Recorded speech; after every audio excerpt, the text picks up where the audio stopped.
celebrating. I just want you to know this. It's true that they can't see you if you're on camera and you're not wearing pants. That makes so much more sense right now. Yeah. Wow. It does change, however, the Look down. of our friendship. No, sir, I don't want to. Why not? Oh, come on! Hello, everyone out there in video cast land. Welcome to the third episode of Gaming with Intention, the Bodhana-Cast. I am one of your hosts, Mr. Jack Berkenstock. What's your name? Jack Berkenstock. It doesn't matter what your name. I'm so sorry. Oh my God, that is I love that I work in 70s references every show. You work in I work in modern references that people actually understand. Yes. Well, that is definitely a benefit. But I am one of your hosts, Jack Berkenstock. I'm the executive director of the Bodhana Group, and we are a charity organization that utilizes tabletop gaming, whether it be in board or RPG format, for educational, therapeutic, and skill building development. So the Bodhana-Cast, which we'll talk about in a second after we find out who this guy is. I'm James Kirk. See, I was going to try to do the what's your name, it doesn't matter, but it would be I'm too fast. You're too quick for me. Yeah. Lightning fast. All right. I'm here because I was told there was food. It wasn't a lie. But now I have to talk about stuff. So yes, it's my contractual obligation to have eggs and sausage. So, the general context of the show is that every episode we focus on a specific game that we feel has either educational, therapeutic, or skill-building development in areas like something like social skills, where we're talking about critical thinking or education, education of which is going to factor quite heavily in today's episode. And what we do is we're a little bit different from most of your game review shows. Like most review shows are going to tell you how the pretty board is, or how nice the artwork is, or, you know, specifically like, oh, this mechanic is pretty cool, you know, this aspect. What we try to do is we try to say, yes, the mechanics are cool, but here is why they are more than just a good recreational activity, or why they are more than just fun. Because this game has things that it can teach us. This game has things that it can help us improve ourselves simply by playing the game, and in some cases, adding on a little bit to the experience, which is usually how we try to end the show every week, by giving you some takeaways. Yeah. So with that in mind, we always, of course, if you want to go ahead and do our standard first disclaimer. This is everything that we talk about here with using board games as a form of therapy, is a form of what is called adjunct therapy, meaning that this can be incorporated along with actual clinical, regular, therapy with somebody that is licensed to do so. If you are not licensed to be a therapist or experienced as a therapist, please do not try to do the therapy portion of this, as sometimes it can do more harm than good. Yes. So, we actually have an additional kind of announcement here. This is basically based on the game that we're going to be discussing and some of the topics that kind of go along with it. Yeah. We are today going to be discussing, you probably noticed we're not quite as kind of off the bean as we normally are, with a little bit of our humor, and there's a very good reason for that. And again, we're not going to bring the room down or anything of that sort, but we are going to be discussing a game that involves a very unsettling, sometimes very disturbing part of American history, and that brings with it certain realities about the nature of human beings and about, you know, the nature of things in America's past. So we are endeavoring very directly to do this in as most a respectful and dignified manner as possible. We don't want to in any way seem that we are being insensitive or in any way diminishing the severity of what we're talking about. It seems weird when you say, like, celebrating African American History Month, because with some of that comes some things that as Americans, like, we're not proud that happened, right? Yeah. So with this game, we do want to highlight a lot of the things that can come with it, but because this game is so well done when it comes to the actual history of the time period. Yep. There's just a certain level of respect that has to be paid.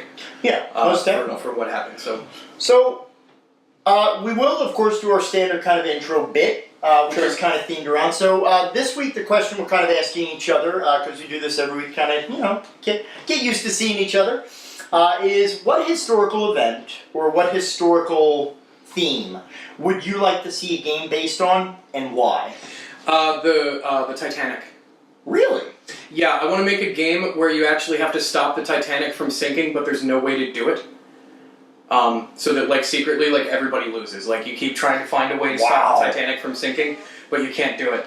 And then watch the internet blow up and everybody on Reddit and, Board Game Geek and everything else going, well, I found this strategy that I think is close to winning, but it doesn't quite do, like, there's just no way to win. Like, there's icebergs everywhere!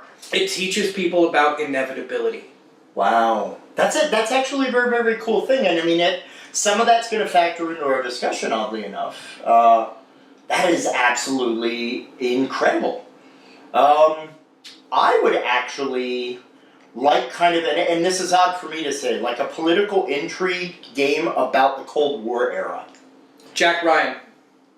Yes. Okay. That would work out very well. Okay, so then Tom Clancy's already done it. Pick something else. Oh man. The rise and fall of the drive-in movie theater in the 1950s. That's specific. That's very specific. No, I don't know. I've never actually, I mean, one of the amazing things, as we kind of go into this game is I've never really been much of a history buff.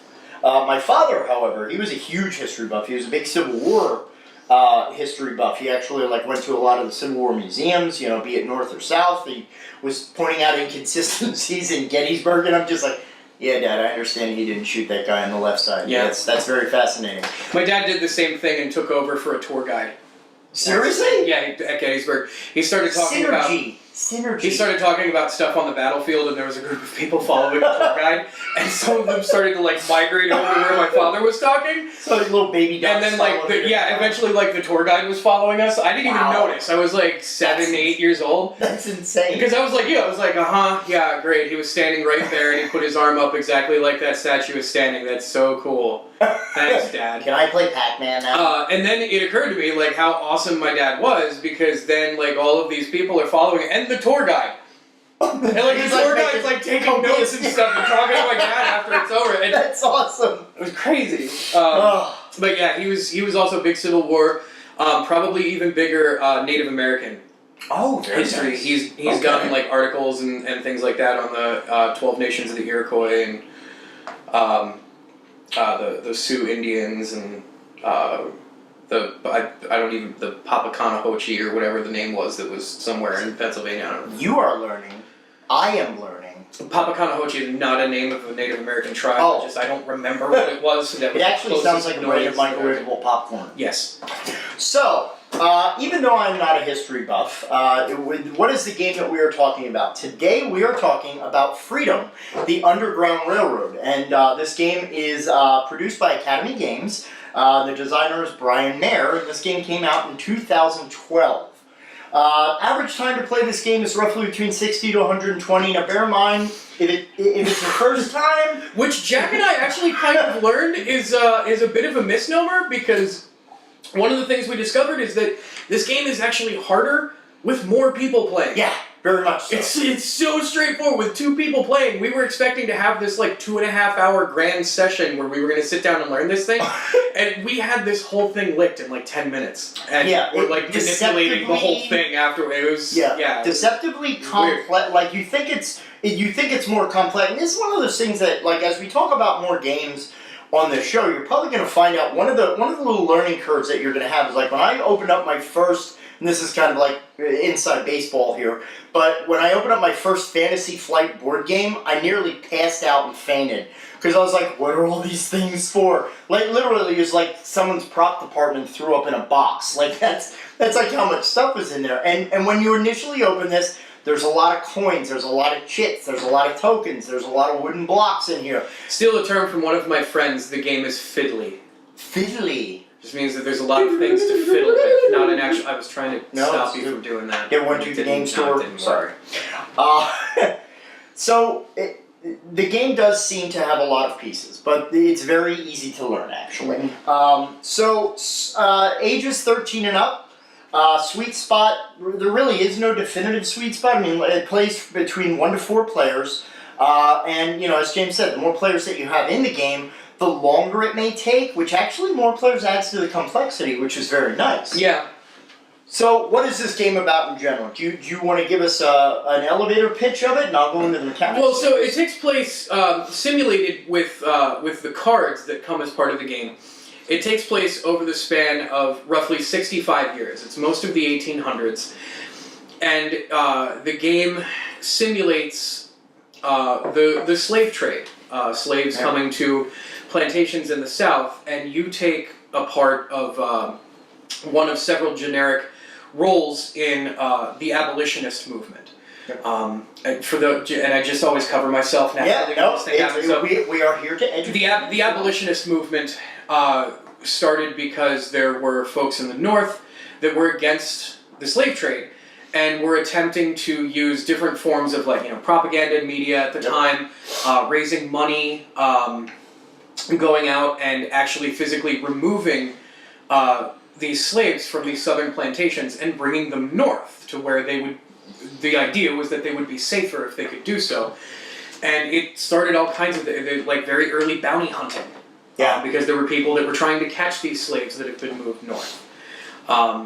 One media thing that always sticks in my head, and it's a very strange example because it's not the actual slave trade, but the jarringness of it in Young Guns 2. When Doc Scurlock, Kiefer Sutherland's character, is teaching in a school, he's got his whole student body in front of him, and he's teaching them, letters and words. And these guys that are looking for him to try him for the Lincoln County murders just kick the door down in the middle of this schoolhouse, and everybody gets jarred and scared. And they pull out shotguns, and this guy just very calmly don't move. Wow. Sometimes it was like that, So this game simulates you taking part in the abolitionist movement, attempting to bring slaves from the South to the North and getting them to cross into Canada, where they can have their freedom and affordable health care. We have that in America?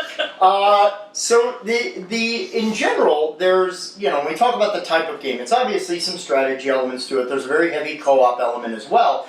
And it's historic / simulation.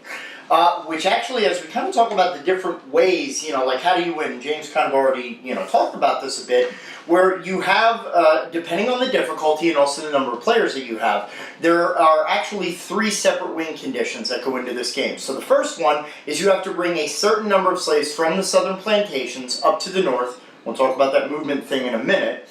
Additionally, you have to avoid losing a certain number of slaves. There's a capper, basically, on how many people can be lost as a result of, being caught or, as we talk about the plantation and the phases, we're moving slaves in a very active market every turn.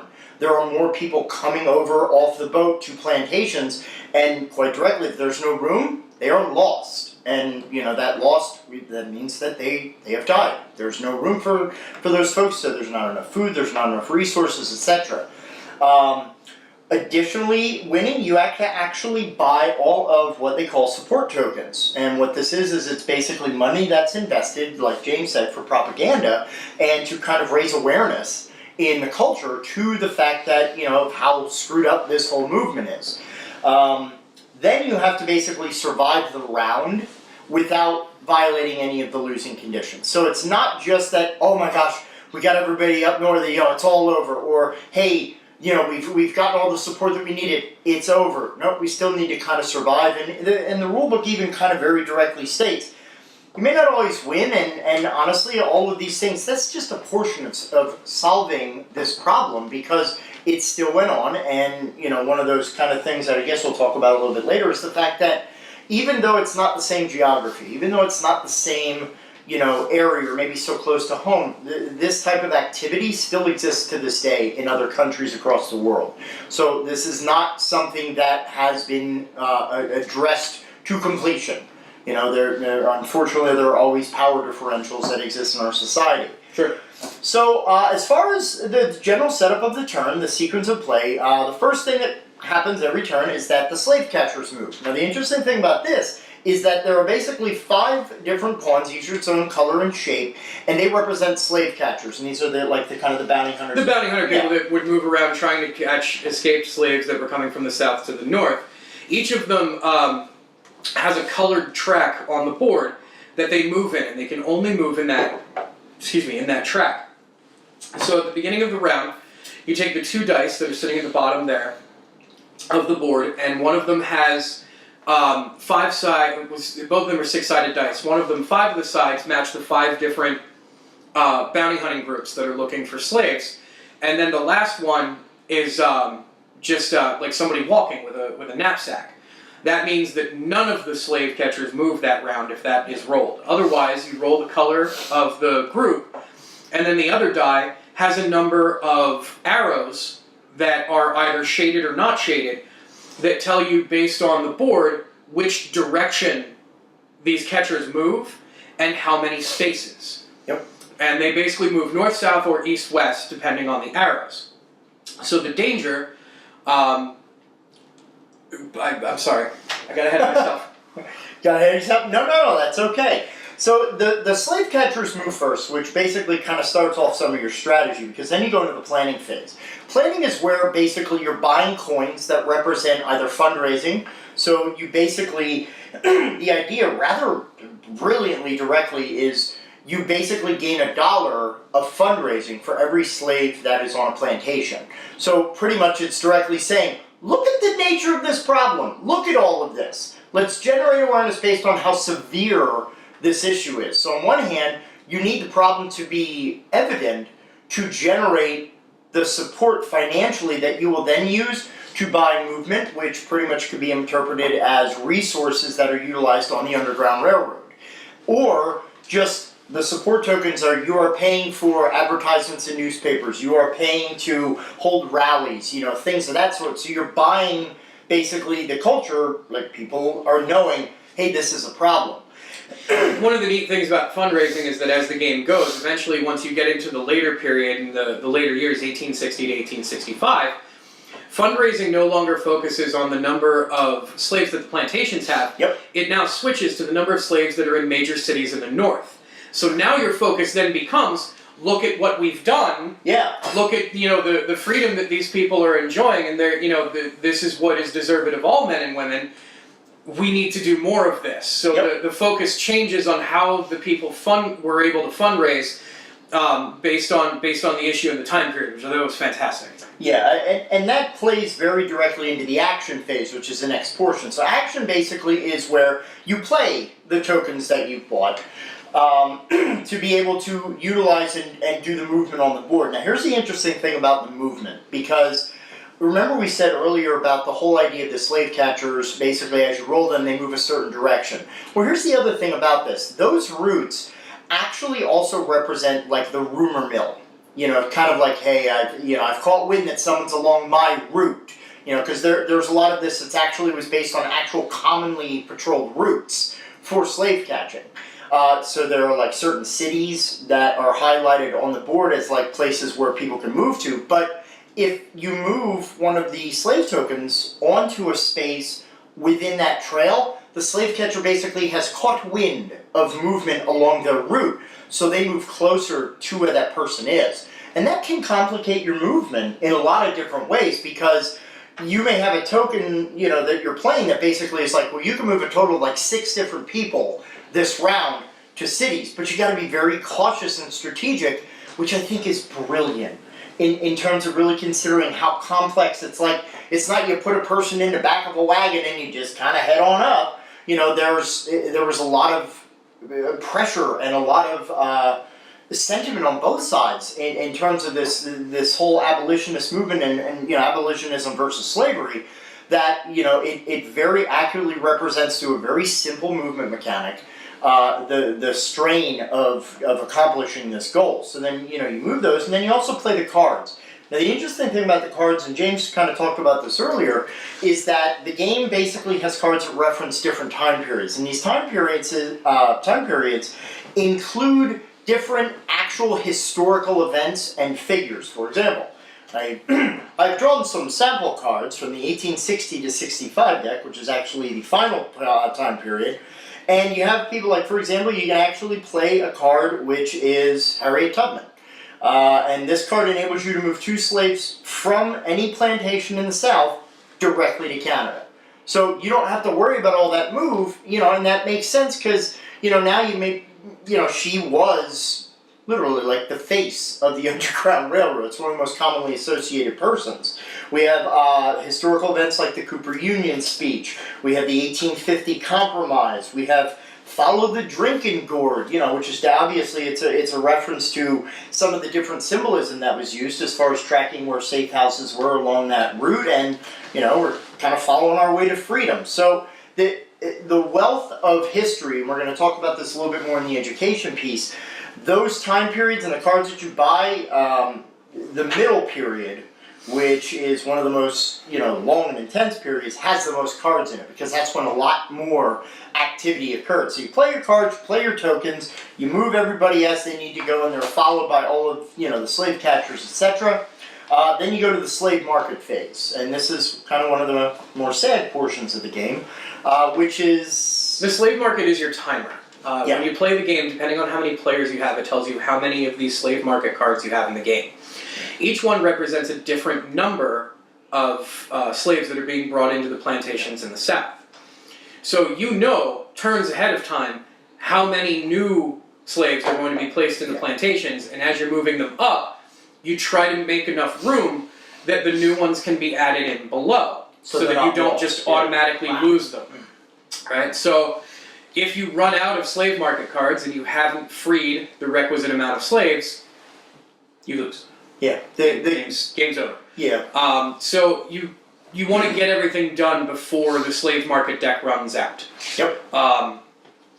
You also don't want to lose more slaves than the game allows you to lose. Yeah. So these market cards, they reflect the trade that was done to buy and sell people.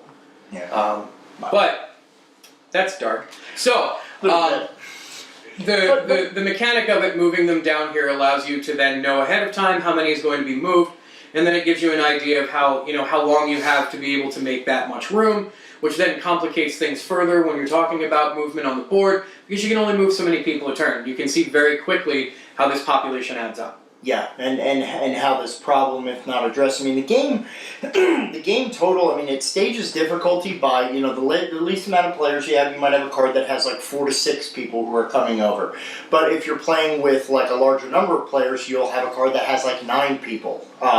So you're getting more of an influx, because again, you could potentially move more people in your turn, but no matter what, the deck is designed to have 8 rounds. The whole game plays in that amount of time, which is, one of the things that we kind of found out. The difficulty is staged by the number of people, which reflects, what you're able to do. Then, final part of the round is basically you are refreshing the deck. That's what they refer to as the Lantern phase.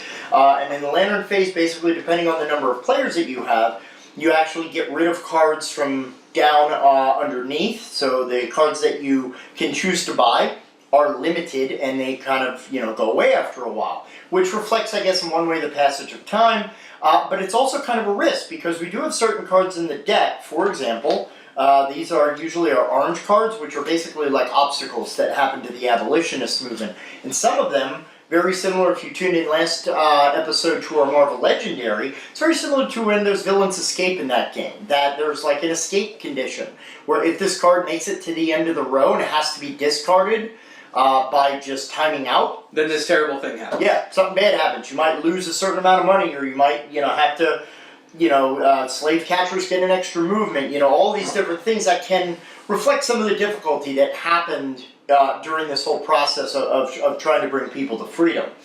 So, like we said, there's various roles that appear throughout the game. We have things like preacher, stockholder, shepherd. We also have agents, and these are basically just some of the people that were around during that time, and each person has a special power that you use on your action phase. So if you're like a stockholder, you have a little bit more money to play around with. So, you can purchase things for less cost every round, or, you may be able to buy an extra card because you're more of a mover and a shaker, something right, like that. The agents have some law enforcement and manipulation. Yep. The preacher can make you feel guilty. Yeah, so it's a very, what's it? Wow. So, I mean, that's kind of the basic mechanic of the game, which is going to really, really work well into, like, you know, some of the avenues of what skills this build. And normally during our show, we like to talk about possible side effects of games, and we typically have them kind of as kind of a humorous little bend on things. And again, in the spirit of, you know, being respectful to what it is that we're discussing, this game's biggest side effect, which is a good thing, is increasing awareness on the fact that, you know, this is a dark time in history, like we said at the beginning of the show, where, you know, this is more than just, you know, like, you know, I'm playing Settlers of Catan, you know, or I'm playing, you know, like Star Trek Panic, or whatever. You know, this is a game that literally reflects real people, real times, real lives. And I think the gravity of that is something we'll talk about when we get a little bit more into our skill building. But yeah, we think it's very, very much a good thing. If you don't know your history, you're doomed to repeat it. So we have to always be aware of the impact of hate, judgmentalism, and power differentials. So what do you feel like this works on? Well, I definitely would say that, you know, there is some critical thinking that goes on in this game. I mean, you said in the last episode, normally every game has a fair amount of strategy, but in here you're basically talking about standard purchase economy. You know, what card is going to be the best card to buy? What tokens are going to be the best thing, you know, to utilize on a turn? I think the most unique mechanic is the movement. Oh my gosh, yeah. Balancing the movements of the bounty hunters versus balancing the movement of being able to bring slaves from the south to the north. Yep. Figuring out how to essentially, like, ping pong them.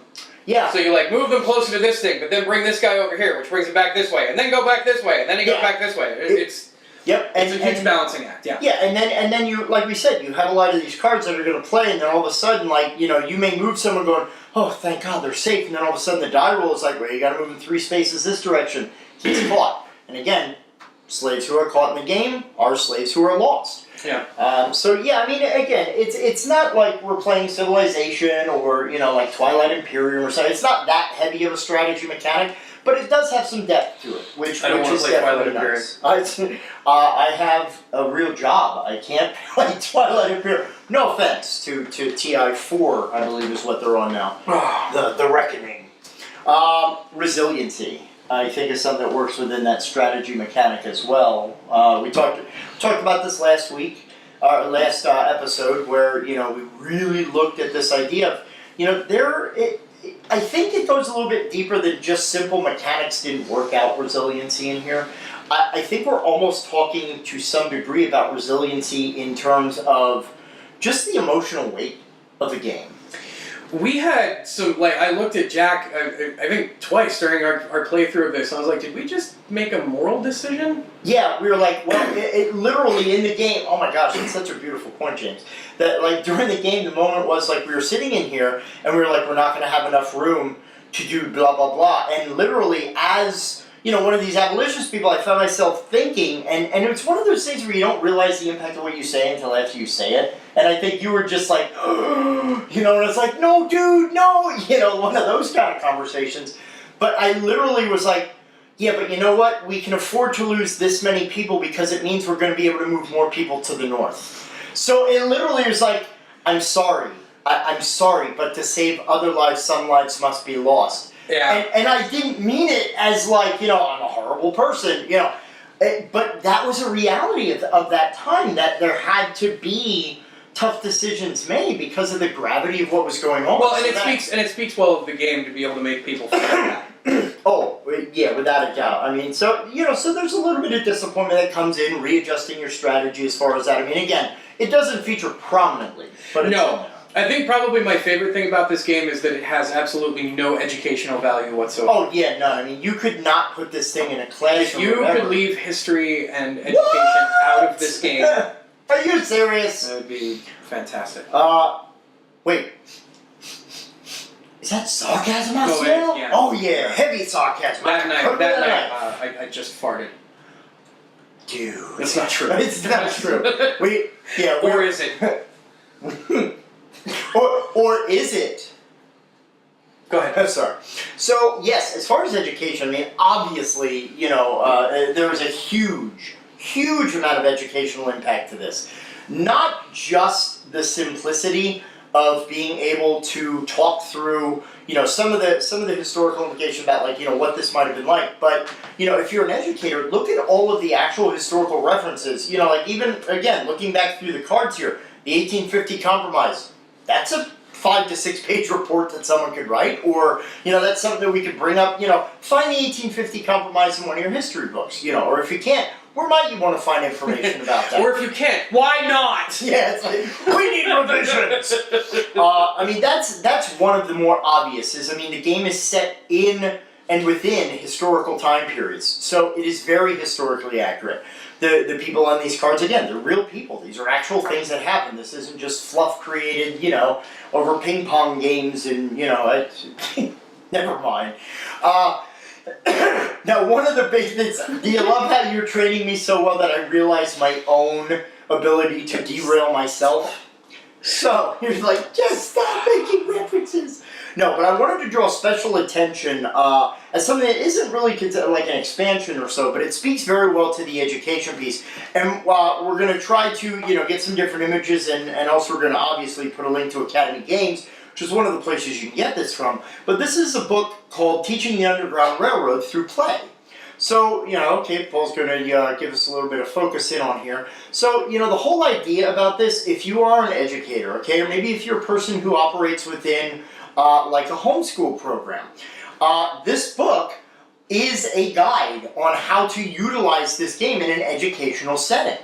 So, the chapters where they talk about different time periods, there are also, like, excerpts, advice on how to teach the concept, the whole historical, happening of slavery.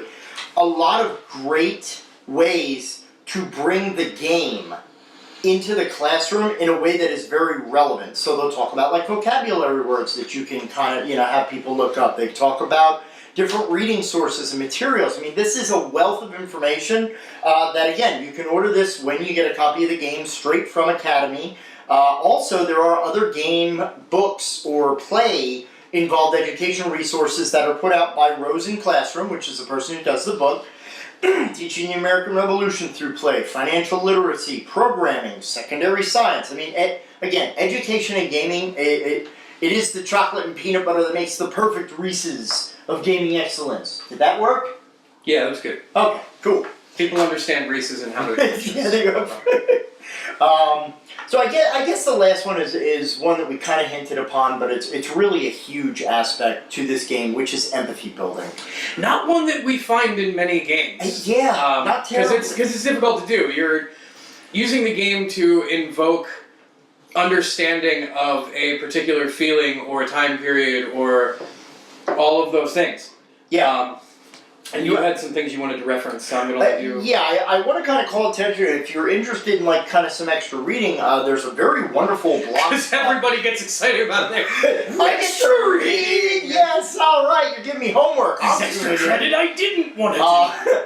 A very good friend of ours, his name is Mike Perna. He runs an organization called Inroads Ministries. Oh, hi, Mike. Nice Tommy Wiseau. I had to. Topical. I couldn't. Mike not only operates Inroads Ministries, which is a way of kind of melding the church environment and the gaming culture together to, like, increase fellowship and such. He also is the host of 2 podcasts, one called The Game Store Prophets and also Bard and Bible. He's also a member of the board of directors of the Bodhana Group. He wrote a wonderful piece called The Weight of Our Histories. And again, I didn't want to, like, steal his words or anything, but it was so beautiful. But I'm gonna. But no, I'm referencing. I cited my source, sir. I learned, Mrs. Zieber. So, Mike talks about this moment in this game where, we had already talked about, like, the different cubes being, representative of, slaves who were being sold and moved around like pawns. And Mike talks in this article that's really brilliant. He says, it's regardless of whether the moment is something that kind of creeps up on you or if it's something that kind of immediately kind of hits you with its severity, he's like, you're just kind of sitting here and you're maybe playing with these little wooden blocks, you roll them over your fingers, stuff like that. And he's like, in a moment in this game, it dawned on me, this is a person. This token piece, this cube, represents a human being. And it is the weight and severity to know that, again, you're not intending this, but you're shuffling and moving these pieces around based on the mechanics of the game in this situation. But just kind of bear in mind as a moment, and just use this as to try to understand a time period that, is very well before where we are. So for some people, it's kind of hard to conceptualize what this reality was like at this time. But truthfully realize that the way that you are moving this around because of mechanics, there were human beings who moved people around as property. So it's a very, it's not even metaphor, it's a very direct kind of representation when you talk about, this is how other humans considered fellow humans as property. Can you do me a favor? Yes. Can you put Steve down? I'm sorry. Because he has anxiety and you're putting him in the spotlight, like shaking him around, he's gonna get dizzy. Just, if you could. I love you breaking the tension of the moment there. But yeah, empathy, like James said earlier, you don't find empathy in a lot of board games because of the heavy mechanic. You're going to find those more traditionally through a role-playing game experience or something that's, a little bit more drama-oriented. But, it's not to ruin your game night, but just really think about the fact that when we talk about, slaves lost, this represents people who have died. And in the context of this, there were real people. There were a lot of people who perished at the hands of this slave trade. And it took a long time to get that out of the fabric directly of American society. So, it is, like we said, it's something that happens in other countries. So definitely something that we don't want to ignore. No. And again, please, there's going to be, we're going to put the link in the show notes about Mike's article. And Mike actually has a lot of other great blogspot articles about gaming and the gaming culture. So, yeah. I think the last time I probably felt empathy during a game was when we played Terror in Maple City.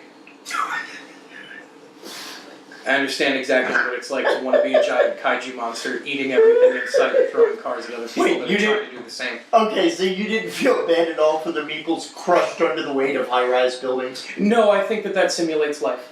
You monster. I was. With the hammer. Beautiful. Well done, sir. Well done. So I guess we'll kind of go into, as we usually do, our takeaways, creative exercises. Yay! Yeah, there's not a terrible amount of creative takeaways because we really wanted to highlight a lot of the educational aspects. Sure. Which is why we talked about the takeaways. Learn stuff.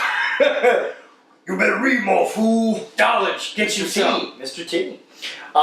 So, this simplest takeaway is you need to take away a copy of this game from your firmly local game store and put it into your game library. Wow. If you're an educator, stone cold, mic drop. You need to put this game in a classroom. Much as Indiana Jones would argue this belongs in a museum, this belongs in a classroom. Pop culture. Because... Pop culture. Pop podcast. Just, again, the sheer wealth of history, we could literally unpack this game for historical significance. We did, because we put it on the table! Oh, that's right. Yeah. Oh, snap. Mm-hmm. And as far as for the empathy, we talked a bit about that. I don't know if you want to cover that one, the empathy. I don't, we're good. We're good? Okay. I'm empathized. You are empathized. But yeah, there are no real true expansions for this game, except, again, you get the educational resource directly from the website. If you don't want to use the regular chit-looking tokens, we actually kind of got the upgrades, so the slave catcher pawns are actually wooden raised pawns, as opposed to just like a disc. Yeah, because the ones that are here, really do look like chits. Yeah. They're just little... What? What? You're true. They look like shit. I tried to get out, but he pulled me right back in. So, as always, if you would like to learn more about therapeutic gaming, if you'd like to learn more about how to apply tabletop to its absolute best benefit, please feel free to email us at the Bodhana Group at gmail.com. Oh my god, he forgot! He forgot! Line! Nice. You can also check out our website, www.thebodhanagroup.org. Or you can check out our Facebook, the Bodhana Group. We'll I'm gonna have those little links up here on the screen. And additionally, please, check out Academy Games. We'll also put their website up there so you can know how to find this game and add it to your own little collection. And as always, we want to kind of say thank you for everybody for tuning in. We are going to have more gaming goodness for you in the weeks and months to come, so Thank you, everybody! send us your feedback. If there's a game that you'd like to see us review and do a little bump on, please send that through all the Not Monopoly! Yes, we will find you, and I don't know who's doing that. and I will eat all your cheese. Would that hurt someone? Even if it's Swiss. Oh, God. There are so many more donut flavors No, you than Swiss. didn't. Yes, I did. You're a monster. I am oh, sir. Oh, that was a pretty Gouda joke. I know, I already used Gouda earlier, but you were listening. Man. Cheese puns, the fabric of our very society. And thank you, Wicked Turtle Productions! Yes, we are very proud to be a part of the Wicked Turtle Network, who has lovely, great content. You can find them on Facebook, as well as on the web. Wicked Turtle Network. They do have some lovely, unique content, wrestling interviews with folks, and are gonna, on a side note, if you're a person that has a voice that would love to talk about things and stuff, and you want other people to listen to you, contact the network. They're looking for fresh content to add to their repertoire. So yes, thanks as always to Wicked Turtle, Alex and Paul, for not only assisting with filming and directing our content. Do we take to direction well? You don't. No, we will not die like lions. No, we will not die like dogs. We will fight like lions. Because we are... No? Three amigos? The moment is gone, Larry. So, thank you. Three of us. Thank you all for tuning in. How does your math work? I'll explain it later. Oh my God, Bernoulli. Ask your parents. Yes, ask your parents. That's my catchphrase. Stop. As always, I'm Jack Berkenstock. Yeah, I'm James Kirk, I think. And thank you all for tuning in. Great games, everybody. Be well. We'll see you soon.